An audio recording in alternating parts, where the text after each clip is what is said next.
ಆ ಕೆಲಸ ಬಿಜೆಪಿಯ ಗೌರ್ಮೆಂಟ್ ಇದು ಮಾಡ್ತಾ ಇದ್ದಾರೆ. ಇವತ್ತು ಒಂದೇ ಮಾತರಮ್ಗೆ ವಾಪಸ್ ಬರ್ತಾ ನಾನು ಸ್ವಾಮೀಜಿಗಳನ್ನ ಪ್ರಶ್ನೆ ಮಾಡ್ತೀನಿ. ಸ್ವಾಮೀಜಿಗಳೇ, ಭಾರತದ ಸಂಸ್ಕೃತಿ, ನಾನು ಇನ್ ಪರ್ಟಿಕ್ಯುಲರ್ ಬಂದೆ ಸುರ್ಬಿ ಅವರೇ, ಭಾರತದ ಸಂಸ್ಕೃತಿಯನ್ನು ಕೇಳ್ತಿದ್ದೀನಿ.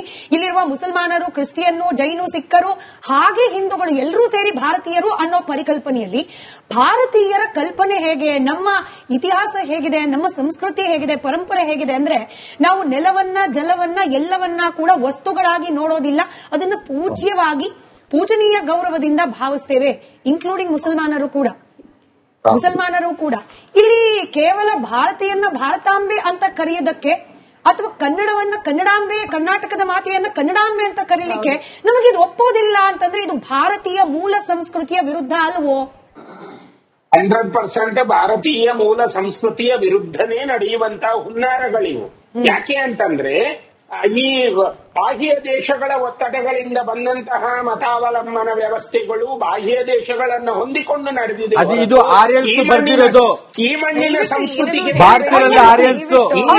ಈ ಸಂಸ್ಕೃತಿಗೆ ಮಿಳಿತ ಆಗಿಲ್ಲ. ಈ ಸಂಸ್ಕೃತಿಗೆ ಮಿಳಿತ ಆಗಿರುವುದೇ ಆಗಿದ್ದಾದರೆ ಬಾಬಾ ಸಾಹೇಬ್ ಅಂಬೇಡ್ಕರ್ ಬರೆದಿರುವಂತಹ ಸಂವಿಧಾನವನ್ನು ಅವರು ಒಪ್ಪಿಕೊಳ್ಳಬೇಕಿತ್ತು.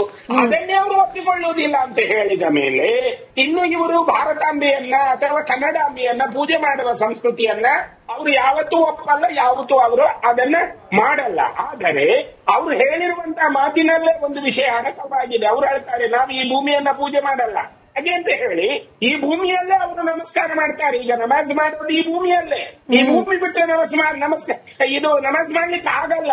ಹಾಗಾಗಿ ನಾವು ಯಾವ ಸಂಸ್ಕೃತಿಯಲ್ಲಿದ್ದೇವೆ ಆ ಸಂಸ್ಕೃತಿಯನ್ನು ನಾವು ಆತುಕೊಂಡು ನಡೆಸ್ಕೊಳ್ಬೇಕು. ನಾವು ನೀರನ್ನು ಯಾಕೆ ದೇವರು ಹೇಳಿದ್ರು, ನಾವು ಪಶು ಪಕ್ಷಿ ಪ್ರಾಣಿ ಇತ್ಯಾದಿಗಳನ್ನ ನಮ್ಮಲ್ಲಿ ದೇವರು ಅಂತ ಯಾಕೆ ಹೇಳಿದ್ರು ಅಂತ ಕೇಳಿದ್ರೆ, ಈಗ ಭಾರತಾಂಬೆಯನ್ನ ದೇವಿ ಅಂತ ಯಾಕೆ ಹೇಳಿದ್ರು ಅಂತ ಕೇಳಿದ್ರೆ ನಮಗೆ ಅದು ಸರ್ವಸ್ವವನ್ನ ಕೊಟ್ಟಿದೆ, ಅದರಲ್ಲಿ ನಾವಿದ್ದೇವೆ ಹೊರತು ನಮ್ಮಿಂದ ಅದಿಲ್ಲ. ಹಾಗಾಗಿ ಅದಕ್ಕೆ ನಾವು ಯಾವತ್ತು ಋಣಿಗಳಾಗಿರ್ಬೇಕನ್ನೋ ಕಾರಣಕ್ಕೇನೆ ಬಂಕಿಂ ಚಂದ್ರ ಚಟ್ಟೋಪಾಧ್ಯಾಯರು 5 ಸಾಲುಗಳನ್ನ ಬರೆದ್ರು. ಅದನ್ನ ಈಗ ಯಾರು ಮಾತಾಡ್ತಾ ಇಲ್ಲ, ಇದನ್ನ ಅದರಿಂದ ಒಳ್ಳೆ ನಾವು ಸಾರೆ ಜಹಾಂ ಸೆ ಅಚ್ಚಾ ಹಿಂದೂಸ್ತಾನ್ ಹಮಾರ ಅಂತ ಇಡೀ ಇದರಲ್ಲಿ ನಾವು ಹೇಳ್ತೀವಿ. ವ್ಯತ್ಯಾಸ ಏನು ಅಂತ ಹೇಳಿ ನೀವು ಮತ್ತೆ ಹೇಳಿ. ಸಾರೆ ಜಹಾಂ ಸೆ ಅಚ್ಚಾ ಹೇಳೋದ್ರಲ್ಲಿ, ಜನಗಣಮನ ಹೇಳೋದ್ರಲ್ಲಿ, ಒಂದೇ ಮಾತರಂ ಹಾಡೋದ್ರಲ್ಲಿ ವ್ಯತ್ಯಾಸ ಏನು ಅಂತ ಹೇಳಿ ಸ್ವಾಮೀಜಿ ಮುಗಿಸ್ಬಿಡ್ಲಿ ಅವರು ಬಂದೆ ಅಡ್ಡಂಡ ಸರ್ ಬಂದೆ. ಒಂದೇ ಮಾತರಂನ ಚಿಂತನೆಗಳು ನಮ್ಮ ದೇಶದ ಒಳಗೆ, ನಮ್ಮ ಧಾರ್ಮಿಕ ಪ್ರವೃತ್ತಿಯ ಒಳಗೆ ಮಾತ್ರ ಬಂದಿರುವುದಲ್ಲ, ನಮ್ಮ ಸಂಸ್ಕೃತಿಯ ಒಳಗೆ ಬಂದಿರುವಂತಹ ಒಂದೇ ಮಾತರಂನ ಪರಿಣಾಮ ಏನಾಯಿತು ಅಂತ ಕೇಳಿದ್ರೆ ಇಡೀ ದೇಶದಲ್ಲಿ ಒಂದು ಸಂಸ್ಕೃತಿಯ ಸಂಚಲನವಾಯಿತು. ಆ ಸಂದರ್ಭದಲ್ಲಿ ಅವರು ಇಸ್ಲಾಂ, ಇವರು ಜೈನರು, ಇವರು ಯಹೂದ್ಯರು, ಅವರು ಕ್ರಿಶ್ಚಿಯನ್ ಎನ್ನುವ ಪಂಥನೇ ಇರಲಿಲ್ಲ. ದೇಶಕ್ಕಾಗಿ ಎಲ್ಲರೂ ಒಂದೇ ಧ್ವಜದ ಅಡಿಯಲ್ಲಿ ಬರಬೇಕು ಅನ್ನುವ ಒಂದು ಇತಿಹಾಸವನ್ನ ಒಂದೇ ಮಾತರಂ ಸೃಷ್ಟಿ ಮಾಡಿತು. ಆ ಒಂದೇ ಮಾತರಂ ಸೃಷ್ಟಿ ಮಾಡಿದಾಗ ಈ 6 ಸಾಲುಗಳಿತ್ತು. ಆದ್ರೆ ಯಾವಾಗ ದುರ್ಗಾ ದಶಪ್ರಹರಣ ಧಾರಿಣಿಯಿಂದ ಬಂದ ಮಾತು, ಆಮೇಲೆ ಶ್ಯಾಮಲಾಂ ಸರಳಾಂ ಸುಜಲಾಂ ಸುಷ್ಮಿತಾಂ ಭೂಷಿತಾಂ ಅನ್ನುವ ಸಾಲುಗಳು ಏನಿತ್ತಲ್ಲ, ಇದು ನೆಹರೂರವರಿಗೆ ಅದು ಹಿಡಿತ ಆಗಿಲ್ಲ. ಆ ಕಾರಣದಿಂದ ನಮ್ಗೆ ಎಲ್ಲಿ ನಮ್ಮ ಮತಗಳು ಕಳೆದು ಹೋಗತ್ತೆ, ನಮ್ಮ ಮತಗಳು ಎಲ್ಲಿ ಹಂಚಿ ಹೋಗತ್ತೆ ಅನ್ನುವಂತಹ ಒಂದು ರಾಷ್ಟ್ರೀಯ ಭಾವದಿಂದ ಅವರು ಆ ಸಾಲುಗಳನ್ನು ಕಟ್ ಮಾಡಿ ಕೇವಲ 2 ಸಾಲುಗಳಿಗೆ ಮಾತ್ರ ಒಪ್ಪಿಕೊಂಡ್ರು ಎನ್ನುವುದು ಇತಿಹಾಸ.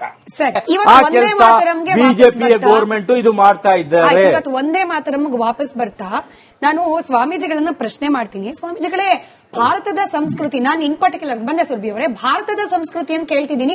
ಇಲ್ಲಿರುವ ಮುಸಲ್ಮಾನರು, ಕ್ರಿಶ್ಚಿಯನ್, ಜೈನು, ಸಿಖ್ಖರು ಹಾಗೆ ಹಿಂದೂಗಳು ಎಲ್ಲರೂ ಸೇರಿ ಭಾರತೀಯರು ಅನ್ನೋ ಪರಿಕಲ್ಪನೆಯಲ್ಲಿ ಭಾರತೀಯರ ಕಲ್ಪನೆ ಹೇಗೆ, ನಮ್ಮ ಇತಿಹಾಸ ಹೇಗಿದೆ, ನಮ್ಮ ಸಂಸ್ಕೃತಿ ಹೇಗಿದೆ, ಪರಂಪರೆ ಹೇಗಿದೆ ಅಂದ್ರೆ ನಾವು ನೆಲವನ್ನ, ಜಲವನ್ನ ಎಲ್ಲವನ್ನ ಕೂಡ ವಸ್ತುಗಳಾಗಿ ನೋಡೋದಿಲ್ಲ, ಅದನ್ನ ಪೂಜನೀಯ ಗೌರವದಿಂದ ಭಾವಿಸ್ತೇವೆ, ಇನ್ಕ್ಲೂಡಿಂಗ್ ಮುಸಲ್ಮಾನರು ಕೂಡ. ಇಲ್ಲಿ ಕೇವಲ ಭಾರತೀಯನ್ನ ಭಾರತಾಂಬೆ ಅಂತ ಕರೆಯೋದಕ್ಕೆ ಅಥವಾ ಕನ್ನಡವನ್ನ ಕನ್ನಡಾಂಬೆ, ಕರ್ನಾಟಕದ ಮಾತೆಯನ್ನ ಕನ್ನಡಾಂಬೆ ಅಂತ ಕರೀಲಿಕ್ಕೆ ನಮಗಿದು ಒಪ್ಪೋದಿಲ್ಲ ಅಂತಂದ್ರೆ ಇದು ಭಾರತೀಯ ಮೂಲ ಸಂಸ್ಕೃತಿಯ ವಿರುದ್ಧ ಅಲ್ವೋ? 100% ಭಾರತೀಯ ಮೂಲ ಸಂಸ್ಕೃತಿಯ ವಿರುದ್ಧನೇ ನಡೆಯುವಂತಹ ಹುನ್ನಾರಗಳಿವು. ಯಾಕೆ ಅಂತಂದ್ರೆ ಈ ಬಾಹ್ಯ ದೇಶಗಳ ಒತ್ತಡಗಳಿಂದ ಬಂದಂತಹ ಮತಾವಲಂಬನ ವ್ಯವಸ್ಥೆಗಳು ಬಾಹ್ಯ ದೇಶಗಳನ್ನ ಹೊಂದಿಕೊಂಡು ನಡೆದಿದೆ. ಅದು ಇದು ಆರ್ಯನ್ಸ್ ಬರ್ತಿರೋದು. ಈ ಮಣ್ಣಿನ ಸಂಸ್ಕೃತಿಗೆ ಭಾರತೀಯರಲ್ಲಿ ಆರ್ಯನ್ಸ್ ಈ ಸಂಸ್ಕೃತಿಗೆ ಮಿಳಿತ ಆಗಿಲ್ಲ. ಈ ಸಂಸ್ಕೃತಿಗೆ ಮಿಳಿತ ಆಗಿರುವುದೇ ಆಗಿದ್ದಾದರೆ ಬಾಬಾ ಸಾಹೇಬ್ ಅಂಬೇಡ್ಕರ್ ಬರೆದಿರುವಂತಹ ಸಂವಿಧಾನವನ್ನ ಅವರು ಒಪ್ಪಿಕೊಳ್ಳಬೇಕಿತ್ತು. ಅದನ್ನೇ ಅವರು ಒಪ್ಪಿಕೊಳ್ಳುವುದಿಲ್ಲ ಅಂತ ಹೇಳಿದ ಮೇಲೆ ಇನ್ನು ಇವರು ಭಾರತಾಂಬೆಯನ್ನ ಅಥವಾ ಕನ್ನಡಾಂಬೆಯನ್ನ ಪೂಜೆ ಮಾಡುವ ಸಂಸ್ಕೃತಿಯನ್ನ ಅವರು ಯಾವತ್ತೂ ಒಪ್ಪಲ್ಲ, ಯಾವತ್ತೂ ಅವರು ಅದನ್ನ ಮಾಡಲ್ಲ. ಆದರೆ ಅವರು ಹೇಳಿರುವಂತಹ ಮಾತಿನಲ್ಲೇ ಒಂದು ವಿಷಯ ಅಡಕವಾಗಿದೆ. ಅವರು ಹೇಳ್ತಾರೆ, ನಾವು ಈ ಭೂಮಿಯನ್ನ ಪೂಜೆ ಮಾಡಲ್ಲ ಹಾಗೆ ಅಂತ ಹೇಳಿ ಈ ಭೂಮಿಯಲ್ಲೇ ಅವರು ನಮಸ್ಕಾರ ಮಾಡ್ತಾರೆ. ಈಗ ನಮಾಜ್ ಮಾಡೋದು ಈ ಭೂಮಿಯಲ್ಲೇ, ಈ ಭೂಮಿ ಬಿಟ್ಟು ನಮಾಜ್ ಮಾಡ್ಲಿಕ್ಕೆ ಆಗಲ್ಲ. ಹಾಗಾಗಿ ನಾವು ಯಾವ ಸಂಸ್ಕೃತಿಯಲ್ಲಿದ್ದೇವೆ ಆ ಸಂಸ್ಕೃತಿಯನ್ನು ನಾವು ಆತುಕೊಂಡು ನಡೆಸ್ಕೊಳ್ಬೇಕು. ನಾವು ನೀರನ್ನ ಯಾಕೆ ದೇವರು ಹೇಳಿದ್ರು, ನಾವು ಪಶು ಪಕ್ಷಿ ಪ್ರಾಣಿ ಇತ್ಯಾದಿಗಳನ್ನ ನಮ್ಮಲ್ಲಿ ದೇವರು ಅಂತ ಯಾಕೆ ಹೇಳಿದ್ರು ಅಂತ ಕೇಳಿದ್ರೆ, ಈಗ ಭಾರತಾಂಬೆಯನ್ನ ದೇವಿ ಅಂತ ಯಾಕೆ ಹೇಳಿದ್ರು ಅಂತ ಕೇಳಿದ್ರೆ, ನಮಗೆ ಅದು ಸರ್ವಸ್ವವನ್ನ ಕೊಟ್ಟಿದೆ, ಅದರಲ್ಲಿ ನಾವಿದ್ದೇವೆ ಹೊರತು ನಮ್ಮಿಂದ ಅದಿಲ್ಲ. ಹಾಗಾಗಿ ಅದಕ್ಕೆ ನಾವು ಯಾವತ್ತು ಋಣಿಗಳಾಗಿರ್ಬೇಕನ್ನುವ ಕಾರಣಕ್ಕೇನೆ ಬಂಕಿಂ ಚಂದ್ರ ಚಟ್ಟೋಪಾಧ್ಯಾಯರು 5 ಸಾಲುಗಳನ್ನ ಬರೆದ್ರು. ಅದನ್ನ ಈಗ ಯಾರು ಮಾತಾಡ್ತಾ ಇದ್ದಾವೆ ಇದನ್ನ ಅದರಿಂದ ಒಳ್ಳೆ ನಾವು ಸಾರೆ ಜಹಾಂ ಸೆ ಅಚ್ಚಾ ಹಿಂದೂಸ್ತಾನ್ ಹಮಾರಾ ಅಂತ ಇಡೀ ಇದರಲ್ಲಿ ನಾವು ಹೇಳ್ತೀವಿ. ಮುಗಿಸ್ಬಿಡ್ಲಿ, ನನಗೆ ವ್ಯತ್ಯಾಸ ಏನು ಅಂತ ಹೇಳಿ ನೀವು ಮತ್ತೆ ಹೇಳಿ. ಸಾರೆ ಜಹಾಂ ಸೆ ಅಚ್ಚಾ ಹೇಳೋದ್ರಲ್ಲಿ, ಜನಗಣಮನ ಹೇಳೋದ್ರಲ್ಲಿ, ಒಂದೇ ಮಾತರಂ ಹಾಡೋದ್ರಲ್ಲಿ ವ್ಯತ್ಯಾಸ ಏನು ಅಂತ ಹೇಳಿ ಬೇಕು. ಸ್ವಾಮೀಜಿ ಮುಗಿಸ್ಬಿಡ್ಲಿ, ಮುಗಿಸ್ಲಿ ಅವ್ರು ಬಂದೆ ಅಡ್ಡಣ್ಣ ಸರ್ ಬಂದೆ. ಒಂದೇ ಮಾತರಮ್ಮನ ಚಿಂತನೆಗಳು ನಮ್ಮ ದೇಶದ ಒಳಗೆ, ನಮ್ಮ ಧಾರ್ಮಿಕ ಪ್ರವೃತ್ತಿಯ ಒಳಗೆ ಮಾತ್ರ ಬಂದಿರುವುದಲ್ಲ, ನಮ್ಮ ಸಂಸ್ಕೃತಿಯ ಒಳಗೆ ಬಂದಿರುವಂತಹ ಒಂದೇ ಮಾತರಮ್ಮನ ಪರಿಣಾಮ ಏನಾಯಿತು ಅಂತ ಕೇಳಿದ್ರೆ, ಇಡೀ ದೇಶದಲ್ಲಿ ಒಂದು ಸಂಸ್ಕೃತಿಯ ಸಂಚಲನವಾಯಿತು. ಆ ಸಂದರ್ಭದಲ್ಲಿ ಅವರು ಇಸ್ಲಾಂ, ಇವರು ಜೈನರು, ಇವರು ಯಹೂದ್ಯರು, ಅವರು ಕ್ರಿಶ್ಚಿಯನ್ ಎನ್ನುವ ಪಂಥನೇ ಇರಲಿಲ್ಲ.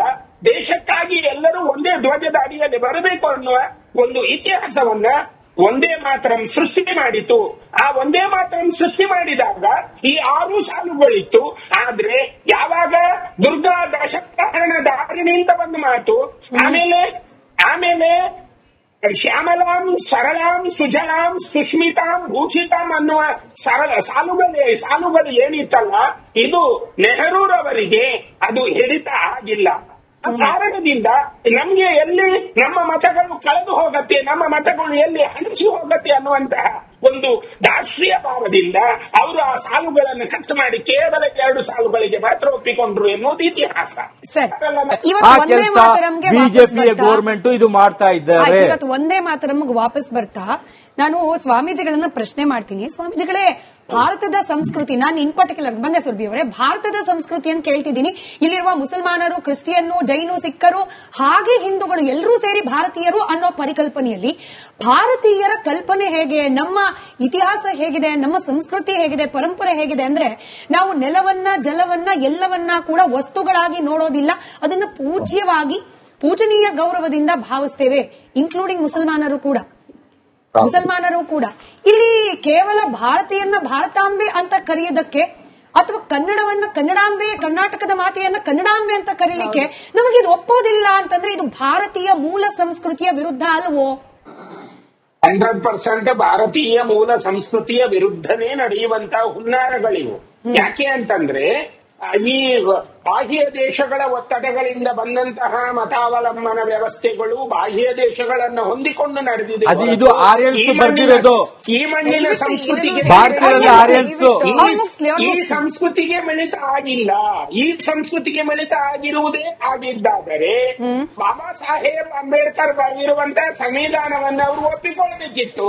ಅದನ್ನೇ ಅವರು ಒಪ್ಪಿಕೊಳ್ಳುವುದಿಲ್ಲ ಅಂತ ಹೇಳಿದ ಮೇಲೆ ಇನ್ನು ಇವರು ಭಾರತಾಂಬೆಯನ್ನ ಅಥವಾ ಕನ್ನಡಾಂಬೆಯನ್ನ ಪೂಜೆ ಮಾಡುವ ಸಂಸ್ಕೃತಿಯನ್ನ ಅವರು ಯಾವತ್ತೂ ಒಪ್ಪಲ್ಲ, ಯಾವತ್ತೂ ಅವರು ಅದನ್ನ ಮಾಡಲ್ಲ. ಆದರೆ ಅವರು ಹೇಳಿರುವಂತಹ ಮಾತಿನಲ್ಲೇ ಒಂದು ವಿಷಯ ಅಡಕವಾಗಿದೆ. ಅವರು ಹೇಳ್ತಾರೆ, ನಾವು ಈ ಭೂಮಿಯನ್ನ ಪೂಜೆ ಮಾಡಲ್ಲ ಹಾಗೆ ಅಂತ ಹೇಳಿ ಈ ಭೂಮಿಯಲ್ಲೇ ಅವರು ನಮಸ್ಕಾರ ಮಾಡ್ತಾರೆ. ಈಗ ನಮಾಜ್ ಮಾಡೋದು ಈ ಭೂಮಿಯಲ್ಲೇ, ಈ ಭೂಮಿ ಬಿಟ್ಟು ನಮಾಜ್ ಮಾಡ್ಲಿಕ್ಕೆ ಆಗಲ್ಲ. ಹಾಗಾಗಿ ನಾವು ಯಾವ ಸಂಸ್ಕೃತಿಯಲ್ಲಿದ್ದೇವೆ ಆ ಸಂಸ್ಕೃತಿಯನ್ನು ನಾವು ಆತುಕೊಂಡು ನಡೆಸ್ಕೊಳ್ಬೇಕು. ನಾವು ನೀರನ್ನ ಯಾಕೆ ದೇವರು ಹೇಳಿದ್ರು, ನಾವು ಪಶು ಪಕ್ಷಿ ಪ್ರಾಣಿ ಇತ್ಯಾದಿಗಳನ್ನ ನಮ್ಮಲ್ಲಿ ದೇವರು ಅಂತ ಯಾಕೆ ಹೇಳಿದ್ರು ಅಂತ ಕೇಳಿದ್ರೆ, ಈಗ ಭಾರತಾಂಬೆಯನ್ನ ದೇವಿ ಅಂತ ಯಾಕೆ ಹೇಳಿದ್ರು ಅಂತ ಕೇಳಿದ್ರೆ, ನಮಗೆ ಅದು ಸರ್ವಸ್ವವನ್ನ ಕೊಟ್ಟಿದೆ, ಅದರಲ್ಲಿ ನಾವಿದ್ದೇವೆ ಹೊರತು ನಮ್ಮಿಂದ ಅದಿಲ್ಲ.